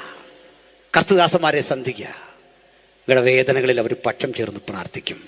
അതിന് പണച്ചിലൊന്നുമില്ല, അതിനൊന്നും ചിലവ് ചെയ്യണ്ട. ഏറ്റവും വലിയ ചിലവ് നിങ്ങൾ തന്നെയാണ്. നിങ്ങളെന്ന മഹത്തര യാഗവസ്തു തമ്പുരാൻ്റെ സന്നിധിയിൽ വരണം. യാഗപീഠത്തിൻ്റെ കനലിൽ ഒരു മൃഗം എങ്ങനെ ഇരിക്കുന്നോ അതുപോലെ പാപങ്ങളെ ഏറ്റുപറഞ്ഞ്, കുറവുകൾ ഏറ്റുപറഞ്ഞ്, കരമുയർത്തിയവരോ അതിന് താല്പര്യപ്പെട്ടവരോ ഏറ്റുപറഞ്ഞ് ഉപേക്ഷിക്കാൻ തിന്മകൾ ബാക്കിയുണ്ടെങ്കിൽ ഒന്ന് ഏറ്റുപറഞ്ഞ്, അപ്പാ ഞാൻ ഊരാക്കുടുക്കിൽപ്പെട്ടിരിക്കുന്നു, ഐ വാണ്ട് ബി ഫ്രീ, എനിക്ക് സ്വതന്ത്രരാകണം, ഞാനേതോ കുരുക്കിൽപ്പെട്ടിരിക്കുന്നു, ഇന്ന് പങ്കിടാൻ പോലും എനിക്ക് കഴിയാത്ത വിധത്തിൽ ഞാൻ പ്രതിസന്ധിയില്ല, but I want your help, എനിക്ക് നിൻ്റെ സാന്നിധ്യം വേണം. ഭാരപ്പെടേണ്ട കുഞ്ഞെ, യേശു നിന്നെ തൊട്ടിരിക്കുക, കർത്താവ് നിന്നെ കണ്ടിരിക്കുക, കർത്താവ് നിന്നെ സൗഖ്യമാക്കിയിരിക്കുക. ഈ കൂടെ മാരക രോഗത്തിൻ്റെ പ്രതിസന്ധിയിൽ അകപ്പെട്ടിരിക്കുകയാണോ? നിങ്ങൾക്ക് വേണ്ടിയും പ്രാർത്ഥിക്കുക. ഞാൻ പ്രാർത്ഥിക്കട്ടെ. തമ്പുരാനെ, അങ്ങ് പ്രപഞ്ചനാഥനാണ്, ഉലക സൃഷ്ടാവാണ്, ഞങ്ങളെ ഒഴിവാക്കിയവനാണ്. അമ്മയുടെ ഉദരത്തിൽ പിണ്ഡാകാരമായിരുന്നപ്പോൾ ആ കണ്ണുകൊണ്ട് ഞങ്ങളെ കണ്ടവനാണ്. നിയമിക്കപ്പെട്ട നാളുകളൊന്നുമില്ലാതിരുന്നപ്പോൾ ജീവൻ്റെ പുസ്തകത്തിൽ ഞങ്ങളെപ്പറ്റി എഴുതിയവനാണ്. അപ്പാ, സമർപ്പണം ചെയ്ത് അകത്തും പുറത്തും ഇരുന്ന് വചനത്തോട് പ്രതികരിച്ച അങ്ങനെ മക്കൾ, അവരിൽ നിന്നെ സ്വീകരിച്ചവരുണ്ടെങ്കിൽ അവർ, രോഗികളുണ്ടെങ്കിൽ അവർ, ഊരാക്കുടുക്കിൽപ്പെട്ട് രക്ഷയില്ലാത്തവരുണ്ടെങ്കിൽ അവർ, ബന്ധനസ്ഥർ, അന്ധകാരാവൃതമായ അനുഭവത്തിൽ തോറ്റുപോയവർ, ജീവിതത്തിലെല്ലാം പരാജയപ്പെട്ടവർ ആരുണ്ടിവിടെ? ഇന്ന് രാത്രി നസ്രയനായ യേശുവിൻ രക്തത്തിൻ ശക്തിയിൽ ഞങ്ങൾ അന്ധകാരത്തിൻ്റെ ചങ്ങലകളെ പൊട്ടിച്ചു തകർത്ത് പ്രാർത്ഥിക്കുന്നു. യേശുവിൻ നാമം ദേശത്ത് വിടുതലെടുക്കട്ടെ. യേശുവിൻ്റെ നാമം വലിയ പ്രവൃത്തി ചെയ്യട്ടെ.